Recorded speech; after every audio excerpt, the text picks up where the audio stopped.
pour nous protéger et pour notre unité, nous devons aller vers la vaccination de tous les Français, car c'est le seul chemin vers le retour à la vie normale.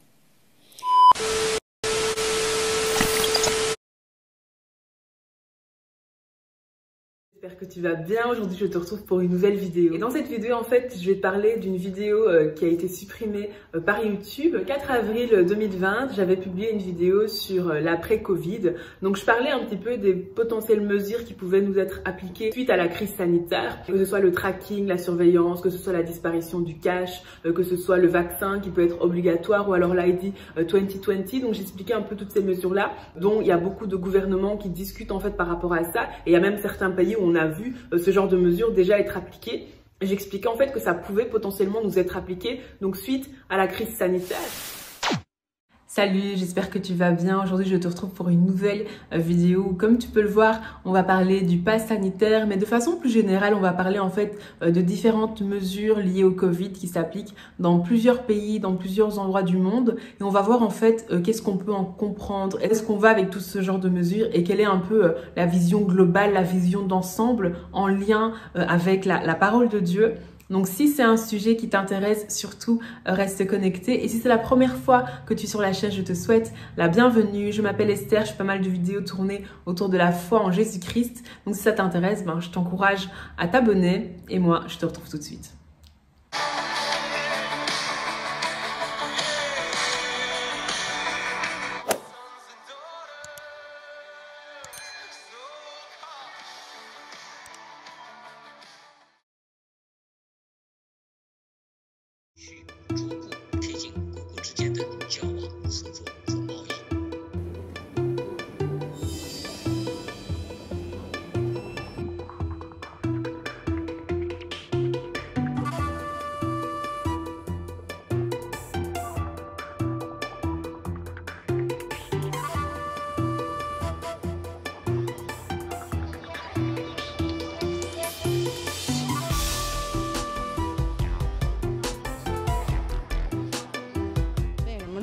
因为你一个人这个码就随身带的，你健康或者不健康，一打开就知道。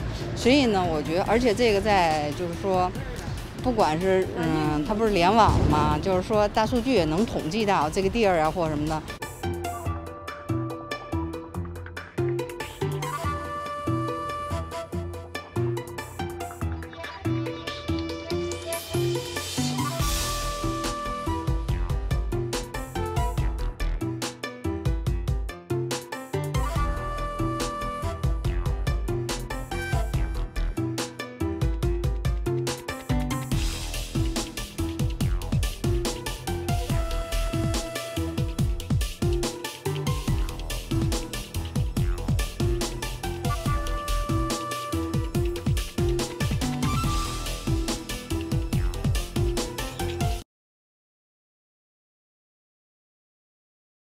Après des mois de restrictions, le Graal vers la liberté est enfin là.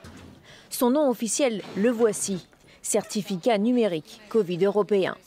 Il se présente sous la forme d'un QR code spécifique et pour l'avoir, il faut montrer patte blanche, un test négatif récent ou une vaccination complète, 1 ou 2 doses en fonction des vaccins, ou enfin une immunisation après avoir contracté la maladie. Vous savez qu'aujourd'hui on a besoin d'un pass sanitaire pour aller dans des grands rassemblements, dans des concerts, à des matchs de foot. Eh bien, de la même manière, pour simplifier les déplacements au niveau européen, vous pourrez utiliser votre QR code qui vous est remis lors d'une vaccination ou lorsque vous faites tester pour voyager dans tous les pays européens. Illinois, Jeff, show us how it works. Intelligent disinfection door, and it's designed so that if you're coming into work or into perhaps a large venue for sports or entertainment, that you don't bring any virus on you into that location. I've got the team that has developed it here. And Jason, why don't you take the microphone for a second and describe this thing as I show Ashley what it looks like to go through it. Yes, sir. What's this first here? So Citus reads your body temperature. So if you put your face in the frame, now it's red. Normal temperature, it says, so I can go into this. Now you can go in. I'm not symptomatic. And if you could lift your arms Yes. and take a slow turn about 6 to 8 seconds. And what you've got is ozone overhead. Ozone coming down. That's correct, sir. You've got far UVC, and you've also got atomized disinfectant. So the trifecta of these three technologies disinfecting you as you go through, you're bringing down that micron level. You're destroying all that RNA before it can enter into a venue. Bientôt, vous ne ferez peut-être plus vos courses de la même manière. Prise de température à l'entrée, passage avec le caddie dans un sas de désinfection. Vous passez, c'est un tunnel de désinfection. Dans cet hypermarché de Corse du Sud, bon, les clients sont séduits par ce nouveau dispositif. Alors nous sommes dans des temps particuliers où il se passe pas mal de choses et le but de cette vidéo n'est pas du tout de remettre en question le pass sanitaire ou les mesures liées au Covid ou alors le fait ou non de se faire vacciner, mais c'est plutôt en fait d'essayer de comprendre où est-ce qu'on va avec toutes ces mesures à la lumière en fait de la parole de Dieu. Alors lorsqu'il s'agit de la fin des temps, de l'apocalypse, etc., la Bible nous parle de deux personnages principaux qui sont d'une part le faux prophète et d'autre part l'antéchrist. Alors le faux prophète, on en parlera davantage dans la prochaine vidéo qui sortira jeudi, mais le faux prophète en fait, il aura un rôle purement spirituel et il sera à la tête d'une religion qui sera la même pour tous les hommes et qui sera l'œcuménisme. Et on va voir en fait comment cette religion petit à petit est en train de faire son chemin dans la société. On va voir en fait comment les bases, les fondements de cette religion sont déjà présents. Et donc ça, on le verra dans la vidéo qui sortira jeudi prochain à 18 h. Pour la vidéo d'aujourd'hui, on va surtout se concentrer sur l'antéchrist. L'antéchrist, c'est quelqu'un qui aura un rôle purement politique, qui sera la tête du nouvel ordre mondial, qui sera un nouveau gouvernement, qui sera mondial et qui sera basé sur une dictature. La base en fait de ce gouvernement, ce sera vraiment la dictature. Cette dictature se fera sur base du contrôle total et ce contrôle total sera fait sur base de ce que la Bible appelle le chiffre de la bête, la marque de la bête. Dans cette vidéo, en fait, on va voir comment ce contrôle total, cette dictature est justement en train de se mettre en place petit à petit. Alors lorsqu'on regarde un billet de 1 $, on voit énormément de choses. On voit notamment cette mention qui signifie le nouvel ordre mondial. On voit aussi cet œil en fait qui est l'œil qui voit tout, qui est l'œil au-dessus de la pyramide, cet œil qui voit tout. Et cet œil en fait qui symbolise justement ce contrôle total. Alors ce qu'il faut comprendre en fait c'est que une dictature, un contrôle total, ce ne sont pas des choses qui peuvent se mettre en place du jour au lendemain. Dans un pays qui est dit une démocratie, c'est pas des pays où on peut du jour au lendemain imposer une dictature, du jour au lendemain imposer un contrôle total, du jour au lendemain pister les gens sur tous leurs faits et gestes, du jour au lendemain avoir une ingérence extrême de l'État dans les vies des gens du jour au lendemain. Ce ne sont pas des choses en fait qui peuvent se faire comme ça d'un jour à l'autre. Pour pouvoir mettre en place cette dictature, pour pouvoir mettre en place ce contrôle total dans un pays qui est dit une démocratie, il faut un cadre, il faut un contexte et surtout, il faut un conditionnement. Alors, le conditionnement, qu'est-ce que c'est?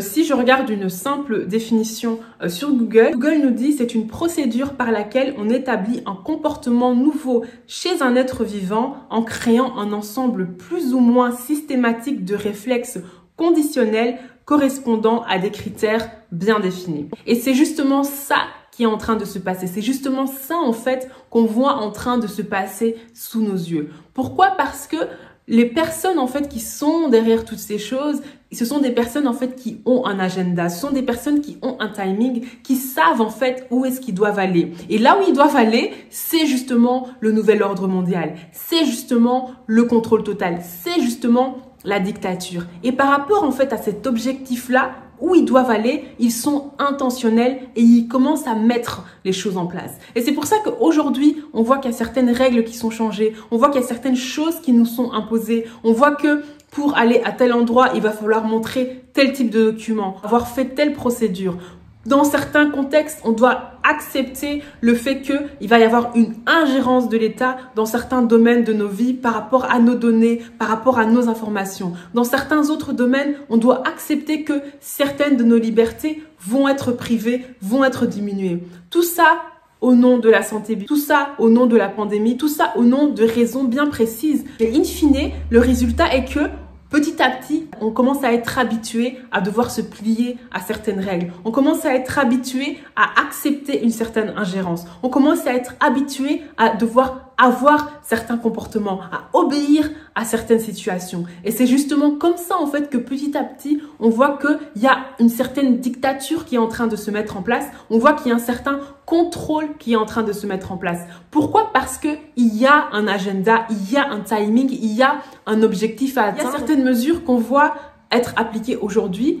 Peut-être qu'il y a un an, certaines personnes auraient été choquées de devoir se plier à ces mesures-là. Elles auraient été choquées de devoir prendre ces actions. Mais avec le temps qui est passé, avec l'information qui a été véhiculée, avec certaines choses qui ont été mises en place, ces mêmes personnes qui peut-être il y a un an auraient été scandalisées, auraient été choquées, aujourd'hui, ce sont des personnes qui acceptent tout à fait ces mesures, qui justifient même ces mesures. Pourquoi? Parce qu'il y a un conditionnement, en fait, qui est en train d'être mis en place. De la même façon, il y a peut-être des choses que nous voyons aujourd'hui et qui nous choquent et que nous ne comprenons pas et que nous trouvons que c'est une trop grande ingérence, que c'est trop en demander, que c'est trop en faire. Mais des enfants qui, par exemple, sont nés en 2021, qui vont naître en 2022 ou qui aujourd'hui ont peut-être 2, 3, 4 ou 5 ans, ce sont des personnes en fait qui, dans 10 ans, dans 15 ans, certains comportements que nous, aujourd'hui, nous trouvons choquants, ce sont des comportements qui peut-être, eux, pour eux, seront tout à fait normaux. Pour eux, ce sera tout à fait banal, ce sera tout à fait acceptable.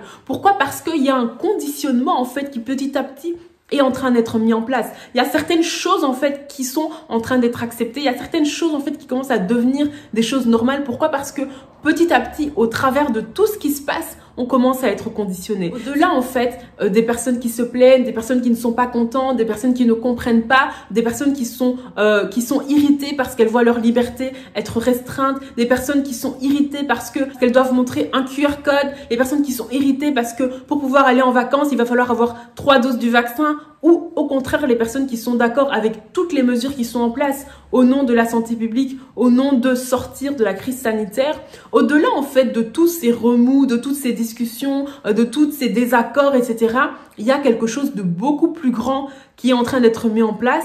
On est en train d'aller vers quelque chose de beaucoup plus grand qui est le conditionnement de la société. Apprendre à obéir à certaines règles qui peut-être nous paraissent choquantes, qui est le fait d'accepter une certaine ingérence de l'État, qui est le fait d'accepter un certain contrôle de l'État dans nos vies. De toute façon, on peut voir certaines choses qui se passent peut-être dans certains pays d'Asie où on se dit mais c'est incroyable qu'ils acceptent ça, c'est incroyable que les gens soient d'accord avec ça, c'est incroyable que la technologie avance autant et ce genre de réflexion, mais ce sont des choses qui certainement ont également commencé par un conditionnement de la société qui a amené au fait que certaines choses qui peut-être au début paraissaient un peu choquantes sont devenues tout à fait normales. Et lorsqu'on comprend cet agenda qui est à suivre, ce timing qui est à suivre et l'objectif qui est à atteindre, qui est de mettre en place une dictature avec un contrôle total, on peut comprendre que les mesures en fait dont les gens discutent, les mesures que les gens rouspètent, les choses dont les gens ne sont pas contents, ça s'inscrit dans quelque chose de beaucoup plus grand en fait, dont la Bible nous parle, dont la Bible nous prévient. Parallèle en fait à ces mesures qui sont mises en place, parallèle à ces restrictions qui sont mises en place, on a aussi des avancées technologiques, on a aussi la science qui évolue. Et j'ai notamment parlé dans l'une de mes précédentes vidéos de procédé qui est en phase de test plutôt avancé aux États-Unis, qui consistera à implanter un implant sous la peau des gens pour qu'on puisse savoir en fait, avant même que les symptômes apparaissent, si oui ou non une personne a le Covid. On voit en fait qu'au niveau technologique, il y a aussi des choses qui avancent. Pourquoi? Parce que en parallèle de ce contrôle total, en parallèle de cette dictature, il y aura aussi le fameux chiffre de la bête qui permettra justement de faire le contrôle total. C'est qu'il y a pas mal de personnes qui se demandent si le vaccin c'est la marque de la bête ou pas et ce genre de questions.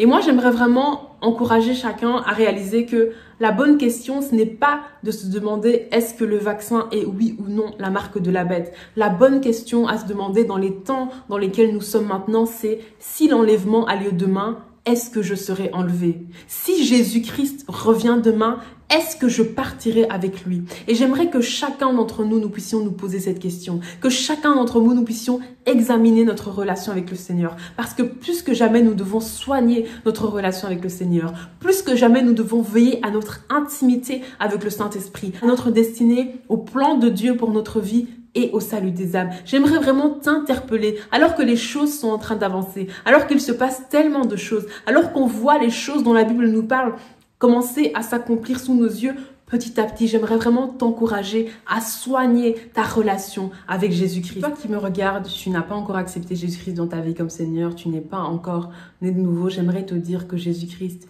est le chemin, la vérité et la vie. J'aimerais te dire que la Bible est tellement réelle, Dieu est tellement réel, Satan est tellement réel et un jour nous serons devant Dieu et nous aurons des comptes à rendre. J'aimerais te dire que le salaire du péché, c'est la mort. Peut-être que tu es dans le mensonge, dans l'hypocrisie, dans la pornographie, dans des addictions.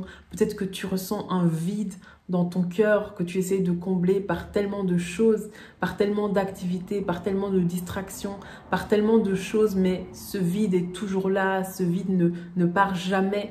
J'aimerais te dire qu'il n'y a que Jésus-Christ qui peut te transformer. Il n'y a que Jésus-Christ qui peut te débarrasser de ces choses que tu fais et que tu sais ne sont pas dans la volonté de Dieu. Il n'y a que Jésus-Christ qui peut te restaurer et te remplir de l'amour que tu recherches, de l'amour dont tu as besoin. Jésus-Christ est mort, a été enseveli et est ressuscité pour que ton éternité soit transformée, pour que tu puisses être reconnecté avec Dieu, pour que Dieu puisse devenir ton Père, pour que tu puisses passer du royaume des ténèbres au royaume de Dieu, que tu deviennes enfant de Dieu, pour que ton éternité soit touchée à jamais, pour que tu puisses vivre la vie que Dieu a véritablement prévue pour toi, que tu puisses être débarrassé de toutes ces choses qui viennent tout droit du royaume des ténèbres. Ça, il suffit d'accepter Jésus-Christ dans ta vie comme Seigneur et Sauveur. Il suffit de croire qu'il est mort et ressuscité pour toi à la croix. Il suffit de prendre la décision de laisser tomber toutes ces choses que tu fais et que tu sais ne sont pas dans la volonté de Dieu pour commencer à faire la volonté de Dieu. Et si c'est la décision que tu décides de prendre aujourd'hui, tu peux faire cette prière avec moi. Seigneur Jésus, je crois en toi. Je crois que tu es le Fils de Dieu. Je crois que tu es mort pour moi à la croix. Et aujourd'hui, je prends la décision de faire de toi le Seigneur et le Sauveur de ma vie. Amen. Amen, amen. Je vais prier pour toi. Seigneur Jésus, je te remercie pour mon frère, ma soeur qui a pris la décision de t'accepter dans sa vie. Vraiment que tu puisses le toucher d'une façon particulière, Seigneur. Je prie vraiment qu'il puisse être connecté à une église dans laquelle il va grandir, dans laquelle il va te connaître davantage et que tu puisses l'emmener de gloire en gloire dans tout ce que tu as prévu pour sa vie, au nom de Jésus. Et j'aimerais aussi prier pour chaque personne qui regarde cette vidéo, Seigneur, que chaque personne puisse avoir une révélation de qui tu es, que tu puisses toucher chaque personne d'une façon particulière, que chaque personne puisse réaliser à quel point tu es le chemin, la vérité et à la vie, à quel point tu veux que chaque vie puisse être transformée au travers d'une rencontre spirituelle et personnelle avec toi, Seigneur. Je prie, Seigneur, pour des révélations de qui tu es. Je prie pour que tu te révèles puissamment à chaque personne qui suit cette vidéo. Je prie, Seigneur, pour que chaque personne te rencontre, chaque personne puisse découvrir l'amour que tu lui portes, que chacun soit inondé par ton amour. Là où les gens sont vides, là où les gens sont stressés, là où les gens sont anxieux, là où les gens sont perdus, Seigneur, qu'ils puissent trouver toutes les réponses en toi, Seigneur. Que tu répondes à toutes leurs questions, Seigneur. Que tu combles tous les vides qui sont dans les cœurs, Seigneur, et que tu transformes les vies au nom de Jésus. Amen. Amen, amen, amen, gloire à Dieu. Gloire à Dieu, vraiment, que tu découvres Jésus-Christ davantage, qu'il puisse transformer ta vie comme il a transformé ma vie, que tu puisses toujours découvrir des nouveaux flots dans son amour et qu'il te transforme véritablement, parce que Jésus-Christ est le chemin, la vérité et la vie, la parole de Dieu est ce dont nous avons besoin, ce dont nous devons nous nourrir, et une intimité avec le Saint-Esprit, c'est la base de tout, et je t'encourage véritablement dans tout ça. Et j'espère véritablement que cette vidéo t'a éclairé, que cette vidéo t'a béni. Je t'encourage à ne pas être dans la peur, à ne pas être dans l'anxiété, à ne pas être dans le stress, mais véritablement à avoir cette paix qui vient du Prince de paix, Jésus-Christ, cette paix qui surpasse toute paix, que cette paix vraiment inonde ton cœur, inonde ton âme, que cette paix t'inonde totalement. Au nom de Jésus. Alors on arrive tout doucement à la fin de cette vidéo, de la prochaine vidéo qui sortira, donc elle sortira lundi à 18 h où nous allons continuer sur le thème de la maladie, et jeudi à 18 h nous aurons une autre vidéo d'actualité où nous allons justement parler de l'œcuménisme, donc de cette religion qui sera la religion présente lorsque le nouvel ordre mondial sera mis en place, et nous verrons en fait comment cette religion est petit à petit en train de faire son chemin dans la société. Nous verrons comment les bases de cette religion sont petit à petit en train d'être présentes. Nous verrons ça donc dans la vidéo qui sortira jeudi prochain à 18 h. Donc si ça t'intéresse, je t'encourage à être présent. En tout cas, merci beaucoup d'avoir suivi cette vidéo jusqu'au bout. Si elle t'a touché, n'hésite surtout pas à la partager autour de toi. Ça peut toucher quelqu'un d'autre. Et puis moi, je te retrouve très vite pour une prochaine vidéo. Bye.